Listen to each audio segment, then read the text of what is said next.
So this is the Faxon Action REM 700 with the Mostech barrel, and of course it is chambered in 8.6 blackout. And I got some more components on here that I'll tell you about here in just a little bit. Right now this gun is just kind of pieced together, it's mocked up, so to speak. We have an optic to throw on here, of course a suppressor down there on the end, and a different stock to put on down here. But this thing has been so cool to play with. It's taken a while to get all of the components here, but what we have is something really nice. We might want to adjust that trigger a little bit. It is pretty soft, so that's something we can take care of when we do our final assembly. Real quick, I need to tell you about Z Grills. They are the sponsor of this video. Big thank you to Z Grills for coming on board and sending us a grill.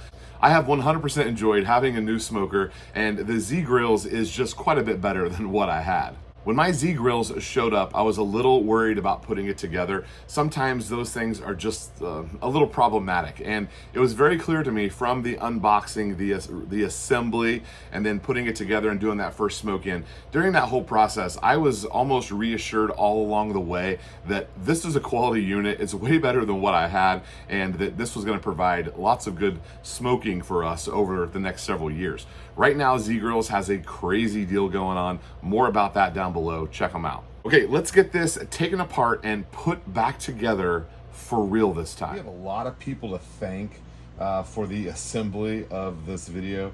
I called in quite a few favors to get this put together, and I'm hoping that it shoots as good as it looks.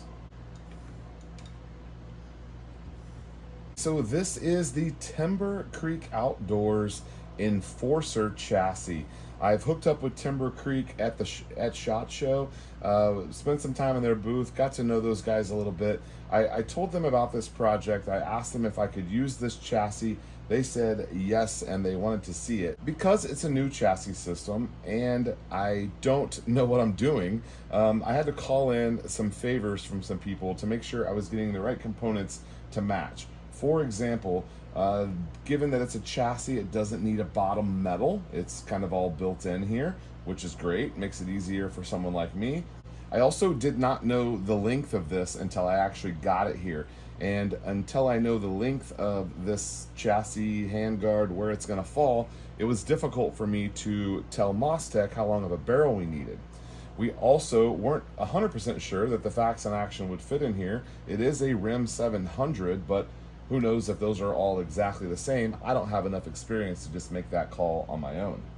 I do like that it uses some AR-15 components like the grip and the rear stock.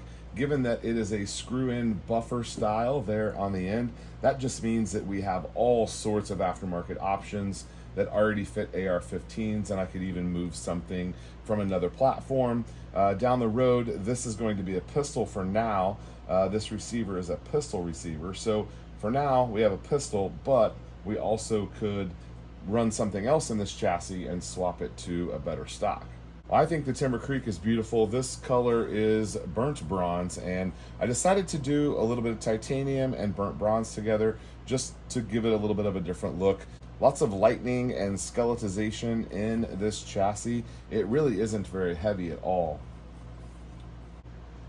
So once we had the chassis figured out, it was time to make sure we could get an Action here.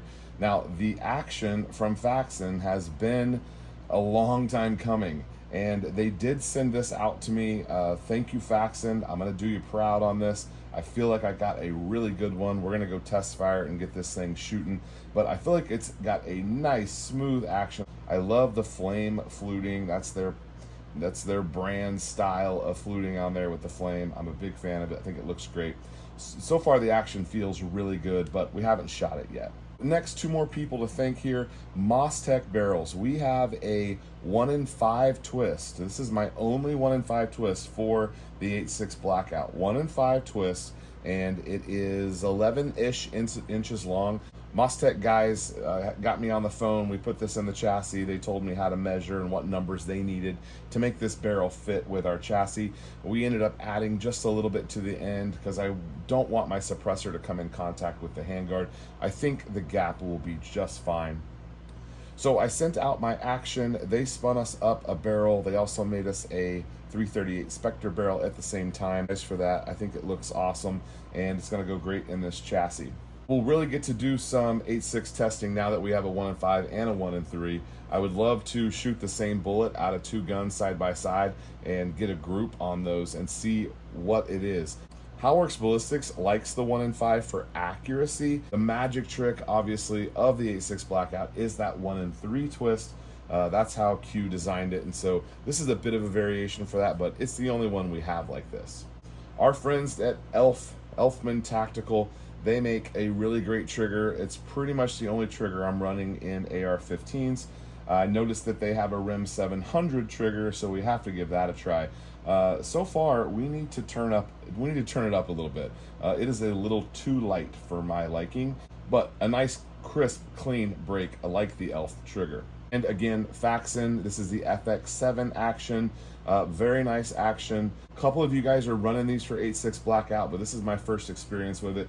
And really, this is my first time building a bolt gun altogether, and I did have a lot of help from MOSTEC. They actually sent this back to me as a barreled action, which I'm greatly appreciative of. They've got all the tools to do that, so they went ahead and head spaced it. They've got the clamps and everything to get this torqued down, so they went ahead and head spaced it. It should be good to go, which makes our job as assembly that much easier.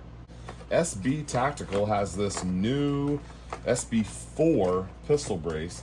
It looks a little bit more AR-15ish, but still definitely a pistol brace. So we're gonna run that on this. Looks on this is not going to be ideal, but it should be okay.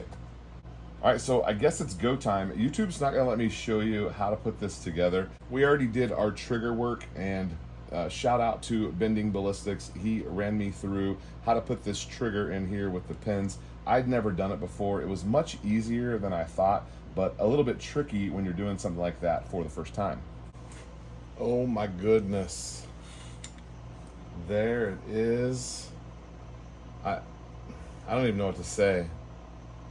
It's beautiful. Man, looks great with the suppressor and the optic.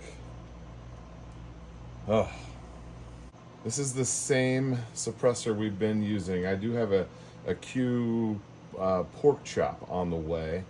They're backed up on making those. It could be September, October before that gets here. So we'll keep using this one for now. Up top, we've got the tracked optic. This is a nice little 1:8 LPVO, and it's in titanium, same as our grip, although it does look maybe a little bit darker. I could not be more happy with this. This is fantastic.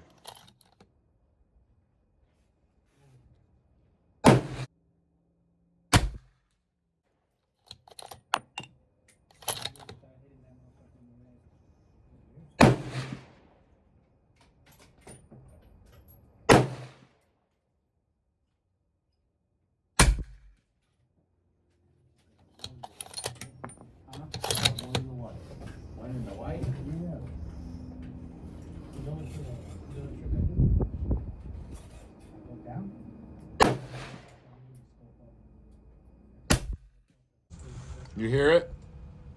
Is that your new rifle? Yeah, I just finished it last night, but it's 8.6. Yeah. That's what Chris said.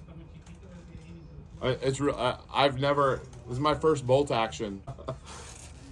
I prefer bolt guns. And it's way quieter. Yeah, I was sitting down there listening to it a while ago. It's a smooth action. You wouldn't be bragging a little, would you? I'm not known to brag.